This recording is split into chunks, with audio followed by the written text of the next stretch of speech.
Et donc, bonjour à tous, on se retrouve aujourd'hui pour une toute nouvelle vidéo. C'est une vidéo résumé WWE de la semaine. Donc c'est un résumé de la semaine du 30 novembre au 6 décembre. Donc je n'inclus pas Wargames, je pars de Raw et je finis avec le vendredi soir, SmackDown et 205 Live. Je n'inclus pas Wargames dans cette review, j'en ferai une spéciale que je sortirai très probablement mardi. Puisque j'ai des reviews All Japan, Noah, DDT à faire, donc je vous avoue que je suis pas sorti. Il y a une review Actress qui va également sortir dans pas longtemps. Donc on va commencer tout de suite avec WWE Raw, qui commence avec un Moment of Bliss entre Alexa Bliss et Randy Orton. Et Randy Orton, va y avoir d'un seul coup les lumières qui vont s'éteindre, le film, tout ça. Et t'as Randy Orton qui va porter Alexa Bliss. Et t'as le Finn sur le ring qui demande à Alexa Bliss, Randy Orton rend Alexa Bliss au Finn, le Finn ne bouge pas, et Randy Orton sort du ring, donc c'est un peu pour montrer, t'as même les commentateurs qui insistent vraiment, si on l'a pas vu, vraiment les commentateurs ils insistent comme des gros bourrins, ils te disent est-ce que Randy Orton aurait trouvé la faiblesse du Finn, est-ce que la faiblesse du Finn serait Alexa Bliss, enfin voilà, ils insistent beaucoup. On passe donc ensuite à un Symphony of Destruction match entre Jeff Hardy et Elias. Alors, c'est un match que j'ai absolument pas aimé, et pas que... Enfin si, en partie pour la style du match, je veux dire, je trouve la style complètement inutile et nulle. Vraiment, j'ai mis 2 au match, au final, j'ai mis 2 étoiles. Non, pour moi, ça vaut pas plus que 2 étoiles. Les mecs sont tous les deux ennuyeux dans un ring, c'est pas bien. Jeff Hardy, il est complètement rouillé, tu le sens. Le match est vraiment pas bien et vraiment pas conseillé. Elias, déjà dans un ring, de base, il est nul, alors avec cette type, c'est pas bien. Vraiment ridicule, voilà. T'as des spots avec la batterie, c'est pas bien. Vraiment pas à voir. Ensuite, on a Slapjack contre Ricochet, victoire de Slapjack en 3 minutes 30. Très déçu pour le push de Ricochet. Parce que quand même, il avait eu un excellent match contre Mustafa Ali il y a quelques semaines.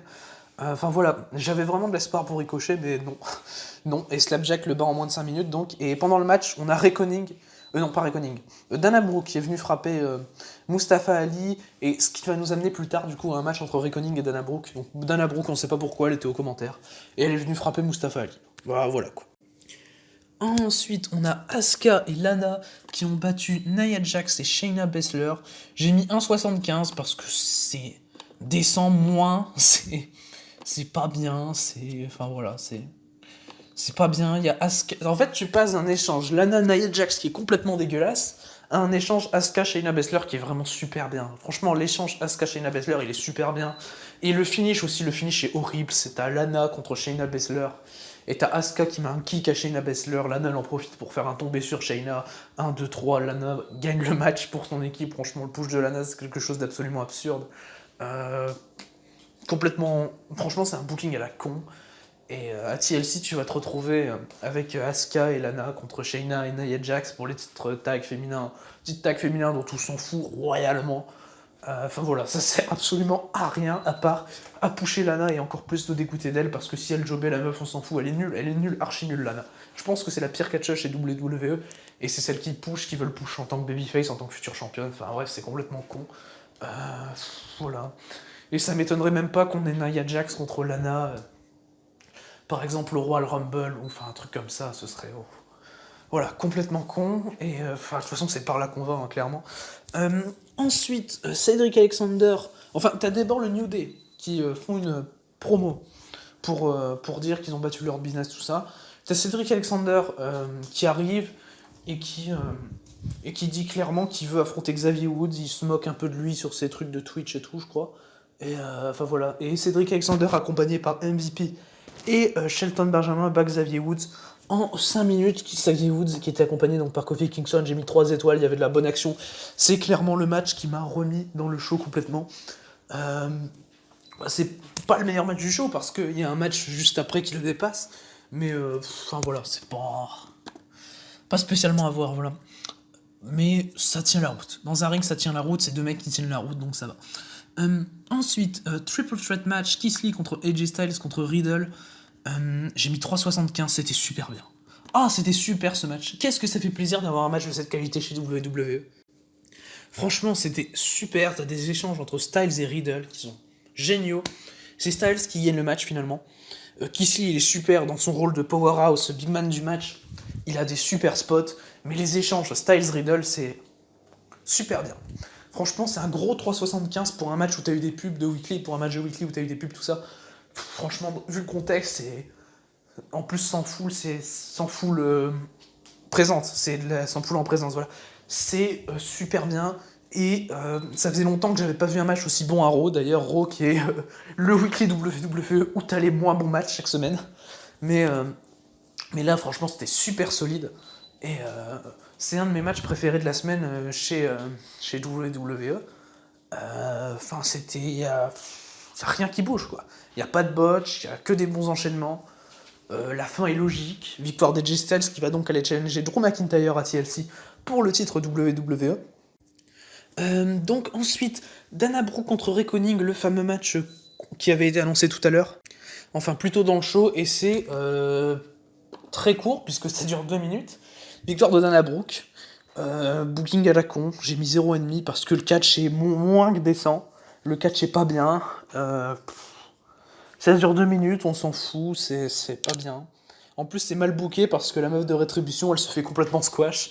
Enfin voilà, c'est ni fait ni à faire, 0,5 et j'irai pas plus loin, voilà, aller dormir. Ensuite, Drew McIntyre et Sheamus ont battu John Morrison et The Miz dans le main event. C'est un match qui a duré 10 minutes et c'est une victoire par DQ. Voilà. Par DQ, j'ai mis 2,75, le finish me saoule bien. Enfin voilà, c'est pas bien, c'est décent parce que Sheamus, Drew McIntyre, je trouve que les mecs ont une super alchimie dans le ring, ça y a pas de problème. Mais sinon, ça...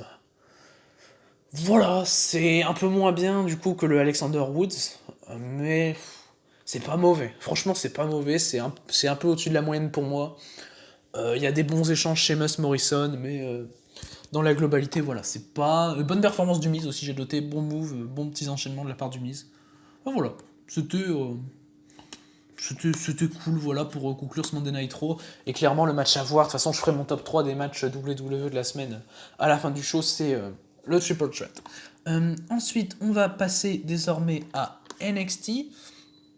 NXT qui s'est ouvert avec Damian Priest et Leon Ruff qui ont battu la Legado del Fantasma, Raúl Mendoza et Santos Escobar en 12 minutes.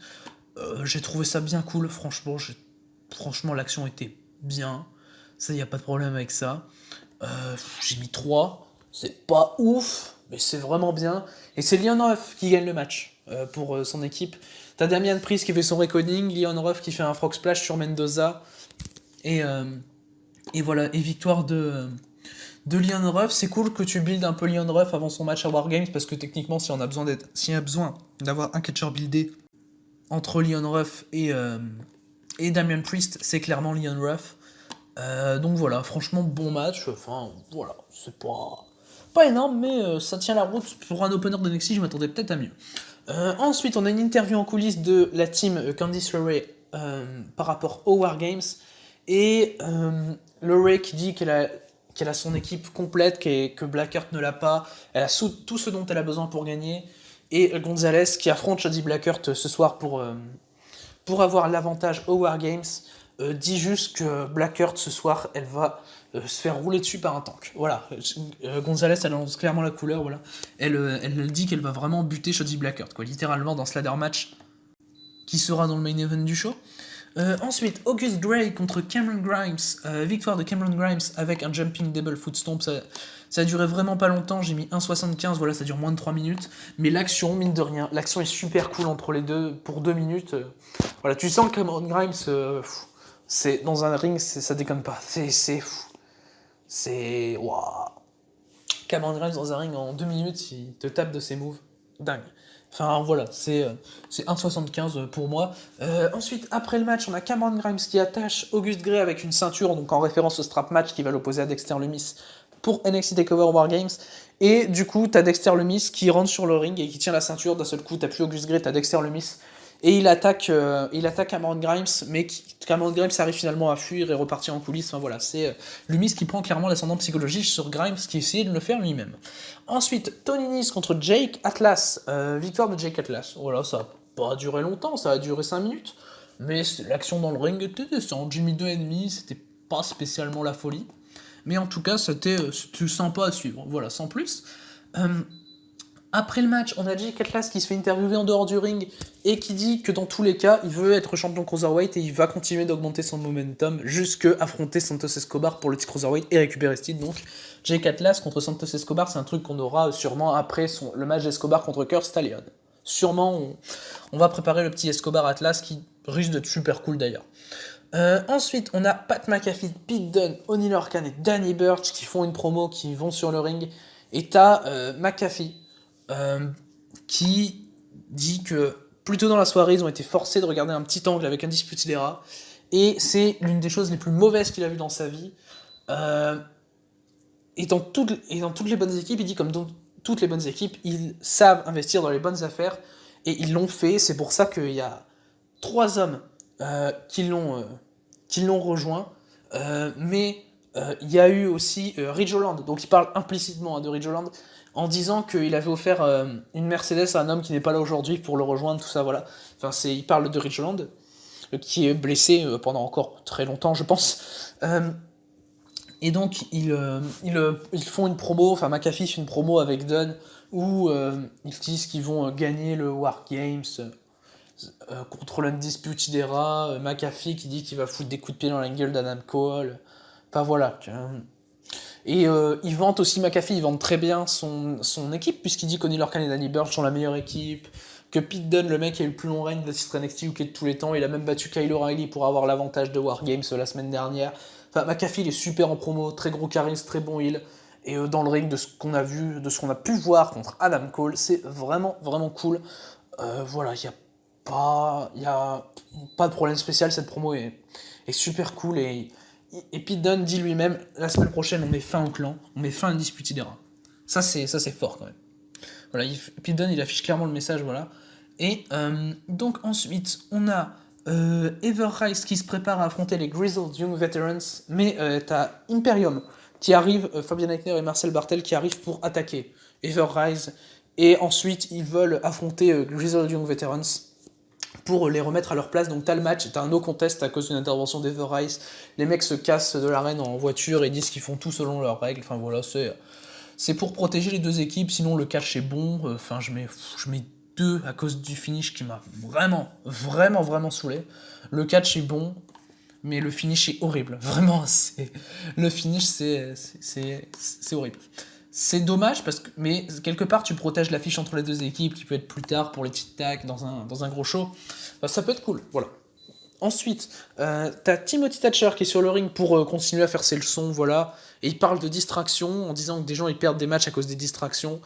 Et d'un seul coup, à côté de son élève, t'as Tommaso Ciampa qui arrive sur le ring. Et Thatcher, il lui demande de partir. Ciampa, il dit qu'il n'était pas là pour apprendre, mais enseigner, donc il veut enseigner quelque chose à Thatcher. Thatcher répond qu'il veut pas d'ennui, et finalement il attaque Ciampa. Voilà. Il l'attaque, il le met au sol, les deux mecs se battent à l'extérieur dans le ring, et t'as Thatcher qui finit par faire une grosse soumission là, debout à Ciampa, le mec s'évanouit. Voilà, Thatcher très fort, Thatcher dans son terrain, tout ce qui est soumission, tout ça, c'est ce qu'il aime, et il met KO Ciampa avant leur match à War Games, et il prend donc l'avantage psychologique, et il fallait qu'il gagne un peu la rivalité d'avant-match. De toute façon, je pense qu'il va perdre le match, comme je l'ai dit dans mes vidéos pronos, si vous l'avez pas vu. N'hésitez pas à aller voir la vidéo où je fais mes pronos, il y a aussi une review d'Impact et de Zero One d'ailleurs. Mais, enfin voilà, super segment, j'ai adoré le segment. Je pense, à part le match de main event, mon truc préféré du show, voilà. Du coup, ensuite, on a le fameux main event, Shotzi Blackheart contre Raquel Gonzalez dans un ladder match, victoire de Shotzi Blackheart, suite à une intervention de Yoshirai qui est venu l'aider, parce que t'as Gonzalez qui a profité de l'intervention de toute son équipe pour prendre l'avantage. Enfin voilà, c'était très overbooké la fin, je mets quand même 3,5 à cause de l'overbooking, parce que le match est super dans un ring, super. T'as des bons spots à l'extérieur et sur le tablier. Le problème, c'est vraiment l'overbooking de ce match pour pas décrédibiliser Raquel Gonzalez. Je comprends pourquoi ils le font, mais c'est con. Et du coup, t'as Yoshirai qui rejoint officiellement l'équipe de Shotzi Blackheart en tant que dernier membre pour le War Games match, contre l'équipe de Candice LeRae donc.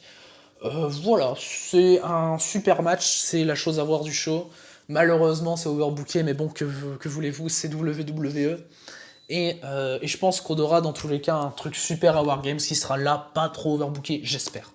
Parce que franchement, ça peut être super. Le Wargames féminin étant le match qui me hype le plus de ce Wargames, j'espère qu'on va avoir un truc qui va pas être overbooké, voilà. Mais le match dure une quinzaine de minutes et franchement, c'est super propre. Il n'y a pas de botch spécial à noter, c'est bien propre, ça vaut les 3,5, ouais. Ensuite, du coup, on va passer à WWE Main Event et on commence avec Angel Garza contre Humberto Carrillo en opener. Ça dure 5 minutes, je mets 3,25. C'est bien, franchement bien, je m'attendais pas à un si bon match pour Main Event. Pour 5 minutes et mettre 3,25, c'est que c'est quelque chose de vraiment bien pour le show qui n'a pas l'habitude de proposer non plus de la qualité à en déborder, quoi. Mais en tout cas, ouais, franchement, le match est bien cool. Garza et Carrillo, c'est en plus de mecs qui ont une belle histoire ensemble, donc c'est vraiment sympa à voir. L'in-ring est propre, super finish, bien amené avec le wing clipper de Garza. Voilà, rien à dire.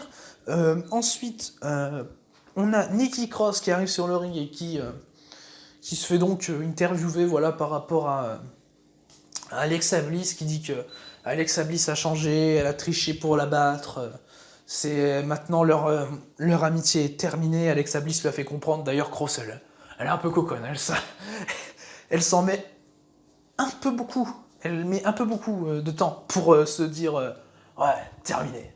Mais bon, voilà, c'est sympa, c'est une bonne promo, franchement. Et elle te met bien, tu vois, Nikki Cross, t'as envie de t'investir, pour une fois d'ailleurs.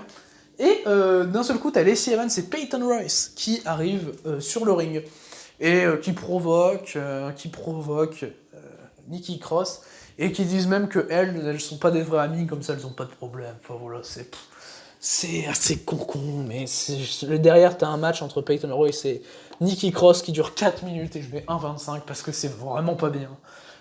Même le finish de Peyton Royce, j'aime pas. Donc pourtant, Peyton Royce, c'est une catcheuse que je trouve assez cool dans un ring. Mais enfin, voilà, c'est... Non, t'as une intervention de Lacey Evans à la fin, c'est overbooké, y a rien qui va.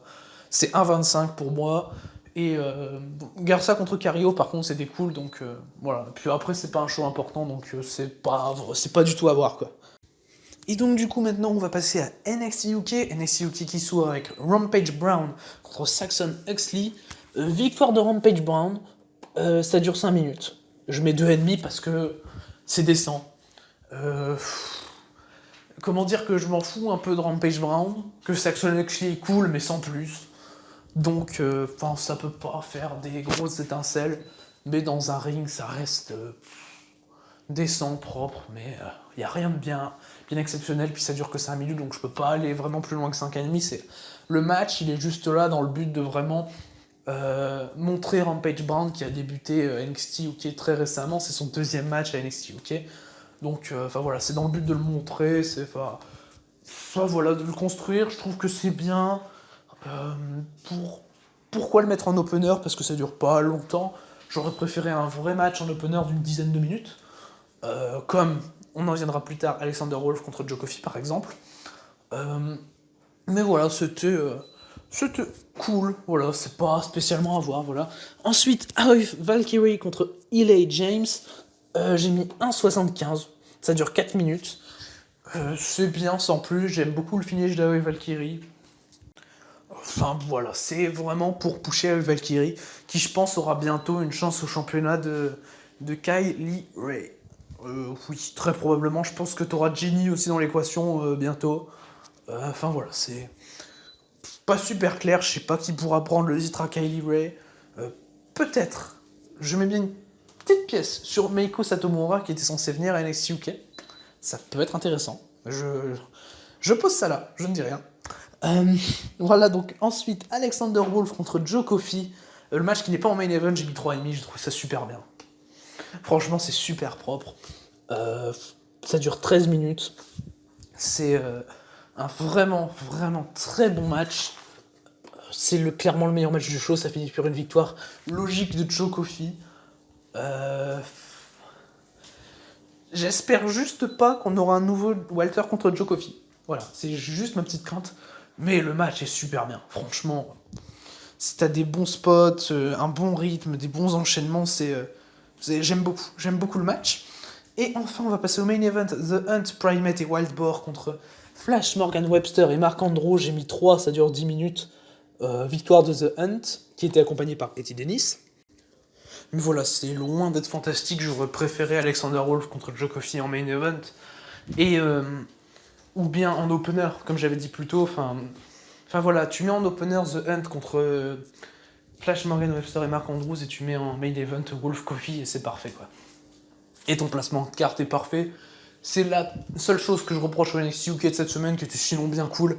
Mais c'est vraiment le placement des matchs que j'ai absolument pas aimé dans ce show. Show qui est bon, comme d'habitude, c'est NXT UK, c'est bien. Ensuite, on va donc passer à 205 Live. Et on commence avec les Bollywood Boys contre Everrise, Chase Parker et Matt Martel. Ça a duré 6 minutes. J'ai pas aimé, je suis déçu.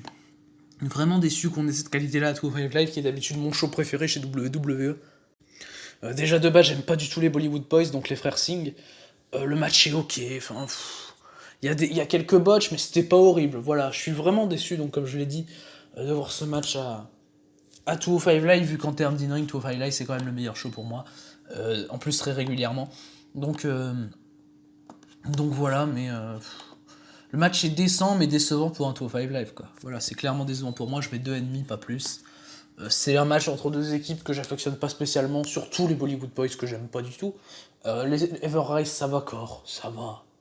Mais voilà, c'est décevant. Et le main event, Arya Daivari contre Kurt Stallion, j'ai mis 3,75, j'ai adoré. J'ai adoré ce match.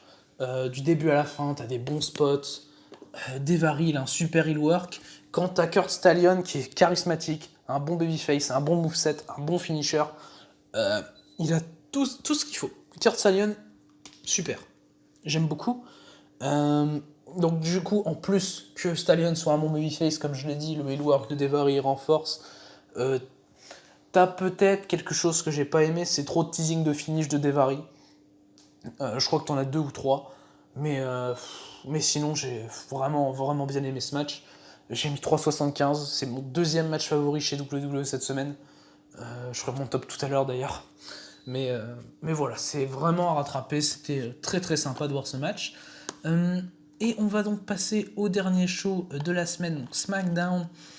Et on commence avec une promo de Roman Reigns et de Jey Uso qui sont interrompus par Kevin Owens.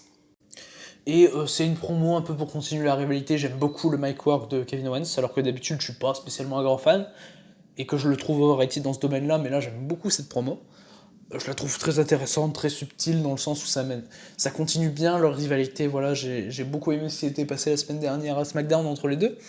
Donc voilà, et à la fin en main event, on aura Kevin Owens et Otis contre Jey Uso et Roman Reigns. Voilà. Ensuite, on passe au premier match, Natalia contre Bayley avec Bianca Belair qui est au commentaire du match. T'as 2-3 trucs avec Bianca Belair, 2-3 espèces de distractions. T'as Natalia qui finit par gagner le match par soumission avec un sharpshooter en 6 minutes. C'est un match qui montre clairement que Bayley redescend dans la carte après sa défaite pour le titre féminin de SmackDown contre Sasha Banks.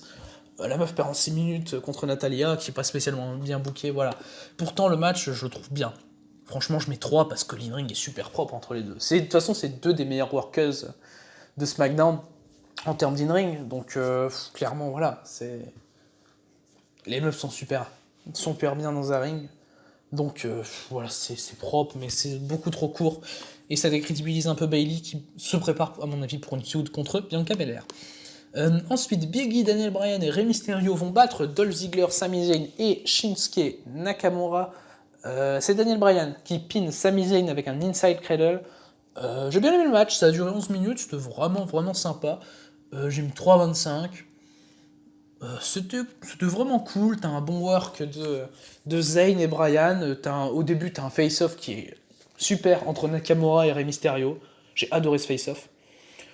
Super selling de Ziggler, qui en met peut-être un peu trop, mais en tout cas ça me fait bien rire, j'aime beaucoup voir Ziggler se faire défoncer. Ça m'amuse, il est super pour vendre les prises, voilà. Voilà, rien de spécial à dire sur ce match, si ce n'est que Zayn et Nakamura sans Cesaro, c'est assez étonnant. Voilà, c'est assez étonnant d'avoir choisi de mettre Dolph Ziggler dans le match. Surtout qu'en plus, c'est Zayn qui se fait pin, c'est même pas Ziggler, quoi. Et donc, on va passer à King Corbin, qui était accompagné par Steve Cutler et Wesley Blake, Willie Forgotten Sons, qui font leur retour chez WWE. Pas Jackson Ryker, par contre, juste Cutler et Blake, qui étaient là pour accompagner Corbin en espèce de disciple. Voilà, c'était bizarre. Et il a battu Murphy King Corbin avec des distractions, de l'overbooking, les Mysterio, Murphy qui les défend, End of Days, ça dure 10 minutes, c'est cool. Je mets 3, je vais pas plus loin, parce que c'est cool, mais sans plus spécialement. Enfin voilà, ça reste un bon match, hein, attention. Et c'est pas le moins bon match du show, parce qu'on y arrive après. Mais voilà, c'est overbooké, ça me saoule un peu. Pourtant, les deux mecs se débrouillent vraiment bien dans un ring. Bah, Murphy est incroyable dans un ring, mais dans le match, je parle, dans le match, franchement, les deux mecs se débrouillent bien, c'est bien cool, je mets 3. Et on va passer donc au main event, Kevin Owens et Otis contre Jey Uso et Roman Reigns, victoire de Kevin Owens et d'Otis. Ça dure 10 minutes, je mets 2,75. Parce qu'en fait, t'as Jey Uso qui commence le match absolument tout seul. T'as Roman Reigns qui arrive un peu plus tard dans le match, qui à un moment a un tag, enfin voilà, c'est ce qu'ils avaient fait avec Roman Reigns avant qu'il gagne le titre, quoi. Et même dans le match où il gagne le titre, il le gagne comme ça en arrivant plus tard dans le match. Il ne va pas au début de match, donc c'est ce qui s'est passé. T'as Jey Uso qui se pointe tout seul au ring, qui commence le match, et au final, victoire d'Owens et d'Otis. Après le match, t'as Roman Reigns et Jey Uso qui tabassent Kevin Owens à coups de chaise, et d'un seul coup, t'as Roman Reigns qui regarde Jey Uso qui lui dit ouais, fais-le comprendre, fais-le comprendre. Jey Uso, il met une chaise sur Kevin Owens, il se met sur la troisième corde, il fait un gros splash sur Kevin Owens, donc en plus avec la chaise. Et t'as Roman Reigns qui prend la chaise, et il frappe Jey Uso. Il se fait plaisir, Roman Reigns, j'ai pas spécialement bien compris ce qui s'est passé. Il se fait plaisir, il défonce Jey Uso. Enfin voilà, le segment est pas spécialement ouf. Après, peut-être que c'est moi qui ai pas compris par rapport à Roman Reigns qui frappe Jey Uso. Mais enfin voilà, le match, mais 2,75, c'est le moins bon match du show. Ça reste cool. Owens et Otis en équipe, ça le fait clairement pas. Enfin voilà, c'était pas spécialement à retenir. Du coup, je vais passer à mon top 3 de mes matchs préférés de la semaine chez WWE. Et donc, on commence avec mon troisième match préféré qui est Shotzi Blackheart contre Raquel Gonzalez. Donc, comme je l'en ai parlé tout à l'heure à NXT, c'était clairement super cool dans un ring. T'as l'overbooking de fin qui me déçoit, mais voilà, c'est bon. Franchement, c'est un bon match. Ensuite, on a Ariya Daivari contre Kurt Stallion à 205 Live, j'ai mis 3,75. C'était excellent, c'est un des meilleurs matchs qu'il y a eu à 205 Live ces dernières semaines, et pourtant 205 Live donne de la super qualité de ring. Voilà. Et mon match préféré de la semaine chez WWE, c'est à Raw, étonnamment. Keith Lee contre AJ Styles contre Riddle pour déterminer l'aspirant au titre WWE de Drew McIntyre à TLC. Que du bon catch. 3 très bons catcheurs et que du bon catch dans le match. 3,75 à la limite de 4. Je suis à la limite de 4. Et le match est vraiment super bien. Et s'il y a un match à rattraper cette semaine, c'est WWE. C'est AJ Styles contre Keith Lee contre Riddle à Raw. Et donc, voilà, c'est tout pour le résumé de la semaine chez WWE. On se retrouve pour la review de NXT TakeOver War Games 4. Dans quelques jours, il y aura aussi évidemment d'autres reviews de 4 japonais. Très bientôt qui vont sortir.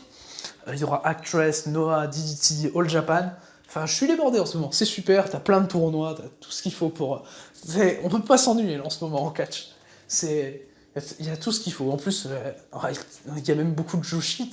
J'ai du Ice à rattraper. Enfin, t'as du Dragon Gate qui sort des choses de construction pour le Final Gate. C'est voilà, je peux pas m'ennuyer. Et donc du coup, on se retrouve également la semaine prochaine pour le résumé de WWE de la semaine prochaine. Et d'ici là, à la prochaine.